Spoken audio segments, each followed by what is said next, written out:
What's going on, guys? It's Brad with the Bottom Line.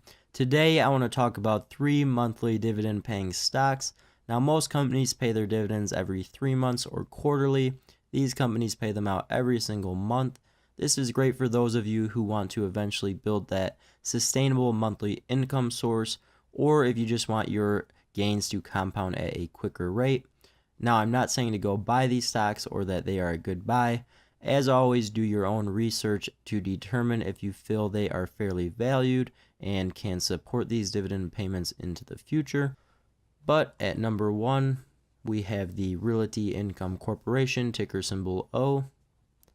Now, this is a REIT. Actually, all the companies I'll talk about today are REITs, which are real estate investment trusts, and that just means they get their income from real estate properties. So this one in particular leases out over 5,700 commercial properties. You can see some of their big name clients there: Walgreens, 7-Eleven, Dollar General and Tree, LA Fitness, and AMC Theatres. So it rents these spaces under net lease contracts. So what this means is that the tenants are responsible for the maintenance, insurance, and other expenses with the property. So what this helps to do is pretty much predict expenses and ultimately therefore cash flow, and this helps them to pay out those monthly dividends. They also have most of these contracts lasting 15 years or more, so that kind of takes away from some of the risk of the business of losing these leases. Now, they have a great dividend track record. They have paid monthly dividends since 1994 and have increased them for 85 consecutive quarters and never decreased them. This comes out to a compound annual average dividend growth rate of 4.6%. Here's a chart just of their recent dividend payments. You can see it is now at 0.2255 cents per share per month, and that comes out to about $2.71 per year per share. You can see the ex-dividend date is right around the end of the month. If you didn't know, this basically is the date you have to own the stock beforehand, or else you're not going to get the dividend payment. And the payment date is right around the middle of the month on the 15th. Here's a graph of the recent price history. You can see they are trading near 52-week highs, and you can see their PE ratio sitting at 55.37, so relatively high, but they do have a dividend yield of 4%, which is pretty strong. Next, we have LTC Properties Inc., ticker symbol LTC. No, that is not Litecoin. This is another REIT, and they are involved in senior housing and healthcare. So these are two industries that I feel are a little less risky, a little on the safer side, and do kind of present a little bit of a growth scenario with the aging baby boomer population, and healthcare is obviously not going anywhere anytime soon.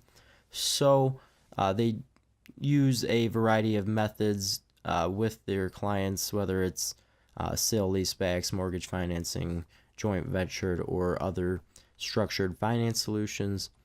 They have over 200 investments in 28 states and 30 operating partners.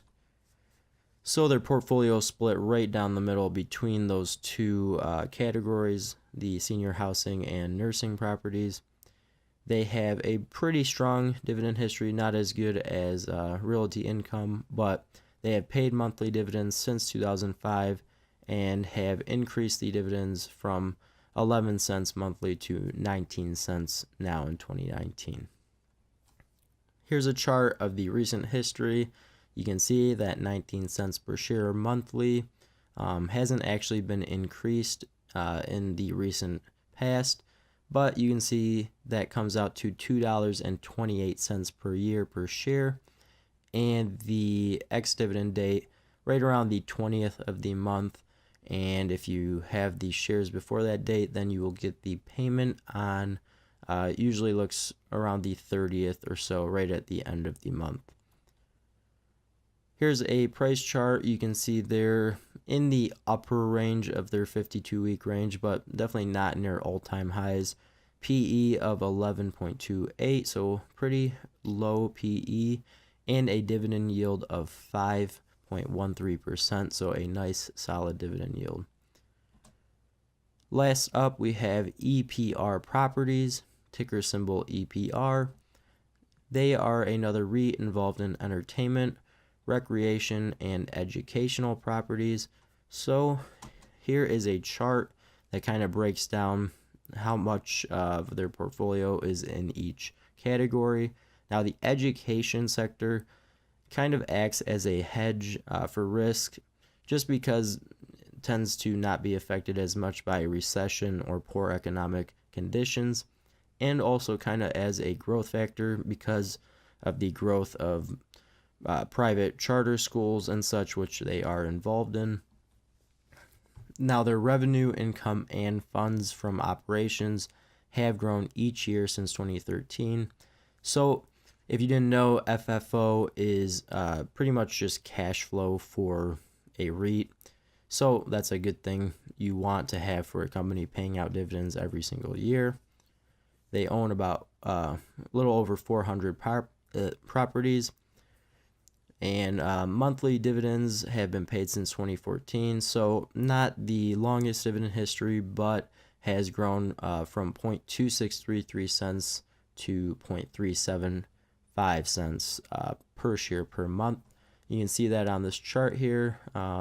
It is up to that from 0.36 cents in 2018, coming out to $4.50 per share per year. And their ex-dividend date is right around the end of the month, the 27th, 30th, and then you will get that payment on the 15th of the month, it appears, or maybe the 16th at times. Here's the price chart. You can see they are trading near all-time highs. Their PE ratio is sitting at 22.38, and they have a very strong dividend yield of 6.12%. So guys, the bottom line, these are just a few stocks of many that pay monthly dividends. Monthly dividends are great for those who want to build that monthly income source or just want their gains to compound at a quicker rate. Two things you want to consider here. First, you want to make sure you're analyzing the company in depth to make sure that they are able to support these dividend payments into the future. And second, any company paying out dividends to shareholders is ultimately not reinvesting that money into the company for future growth. Now, that's not to say that these companies can't grow, because a lot of them still do, but it is money that is not being reinvested back into the company. Guys, that is all I have for you today. Comment below if you already have some monthly dividend stocks or if you're looking to buy some of them. If you enjoyed the video, please smash that like and subscribe button. Thanks for tuning in, and I will see you guys in the next video.